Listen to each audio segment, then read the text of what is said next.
Every language learner knows the feeling. You spend hours with books, you've listened to podcasts, and you've practiced the perfect sentence in your head 100 times. It seems simple and it seems easy. But then the moment comes to actually speak. You open your mouth, and what comes out is a garbled mess of sounds. The other person gives you a look, not unkind, just confused. Your face goes hot, your brain goes blank, and in that crushing silence, you feel like the dumbest person on the planet. You panic, you mumble something, and you escape. For years, many of us see those moments as total failures. We see them as proof that we just aren't language people. But what if those moments, and the hundreds of others just like them, weren't failures at all? What if they were the opposite? Those moments of feeling dumb, of sounding clumsy and awkward, are the most powerful fuel for our growth. This is the story of how to learn that if you want to get fluent, you first have to fall in love with sounding bad. For a long time, my goal was to sound perfect. I thought fluency was like a switch you flip. One day you're struggling, and the next you're effortlessly charming. This belief created a paralyzing fear. I didn't want to speak until I was ready, which meant I'd spend hours listening and reading, but I avoided actual conversations like the plague.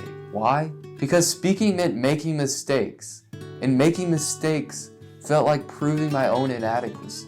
This is what psychologists call a fixed mindset. The belief that our abilities, like a talent for languages, are innate and unchangeable. You're either good at it or you're not. With a fixed mindset, every mistake feels like a final verdict. Every awkward pause, every mispronounced word, every confused look looks like a confirmation of your deepest fear. I'm just not smart enough for this. This turns language learning from a joyful exploration into a high-stakes performance where you're terrified of getting a bad review. But there's another way to look at it.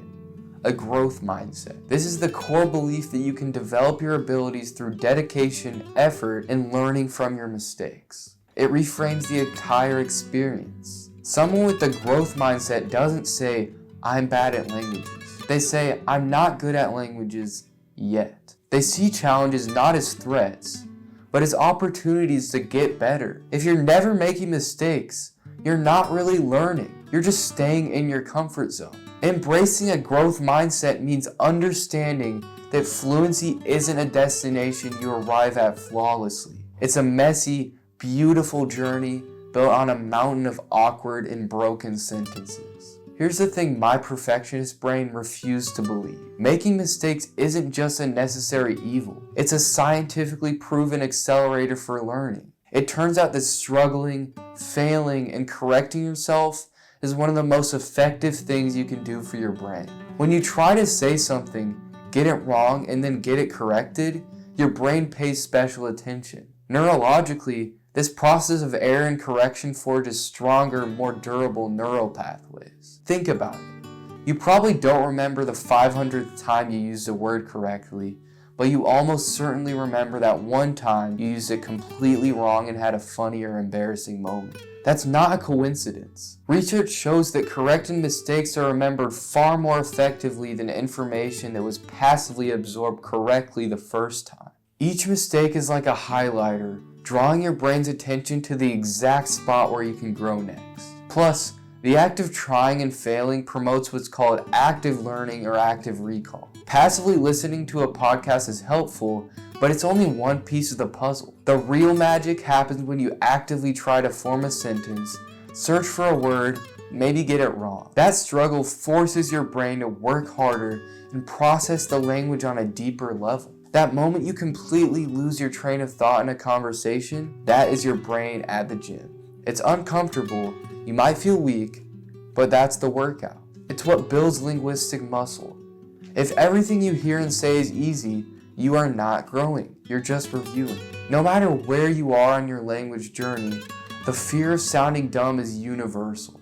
It just changes shape. So how do we go from knowing that mistakes are good for us to actually feeling okay about making them? How do you learn to enjoy the process of being bad? First, flip the script on your inner critic. The moment you make a mistake and feel that flush of shame, have a new voice ready. Instead of, ugh, I'm so stupid.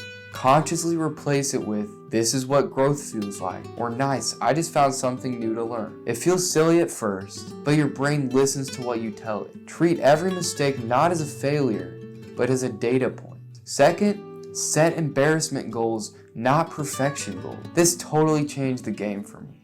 Instead of aiming for a flawless conversation, my goal for the day might be, ask one stranger for directions, even if I butcher it. The metric for success isn't correctness. It's the attempt itself. Did you try? Did you put yourself out there? If so, you won. This gamifies the fear and turns it into a source of victory. Third, keep a mistake journal. When you make a funny or interesting mistake, write it down. Note what you said, what you should have said, and the story behind it. This isn't for shaming yourself. When you look back at this journal in a few months, you'll be amazed at how far you've come. Those stupid mistakes will become milestones. Even better, share them with other learners. Normalizing errors as a community is incredibly powerful. And finally, find your sandbox. Practice in low-stakes environments. Find a language exchange partner and tell them up front, I want to make mistakes so I can learn. Please correct me. Talk to yourself in the shower. Play online video games in your target language. These are safe spaces where you can build your castles of conversation without the fear of them being kicked over. Over time, this builds the resilience you need to take your skills into the real world. The biggest barrier to fluency isn't grammar or vocabulary, it's fear. It's the voice in our head that tells us to stay quiet until we're perfect. But fluency is found on the other side of that fear. It's found in the messy, awkward, and sometimes hilarious moments of just trying. So my invitation to you is this. This week, do one small scary thing in your target language. Ask a question you're not sure how to phrase. Join a conversation you don't feel ready for. Make one glorious, imperfect attempt. Then come back here and share it. Leave a comment below with your best, worst mistake. That funny, awkward, or embarrassing error that taught you something. Let's create a space that celebrates the stumbles because we know there's steps on the path to true, confident communication. I still make mistakes in my languages all the time. The difference is, I no longer see them as a judgment on my intelligence. I see them as a proof that I'm still playing, still growing, still engaging with the language and culture that I love. Fluency isn't the absence of errors. It's the confidence to communicate despite them. You don't learn to swim by reading about water, do you?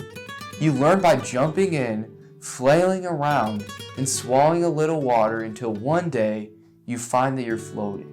And if you want to learn exactly where to target all of your efforts in order to build a sustainable system that succeeds with just 30 minutes a day, check out my course. The 30-minute language system is in the description. So jump in, the water's fine. Sounding a little dumb is the smartest thing you can do.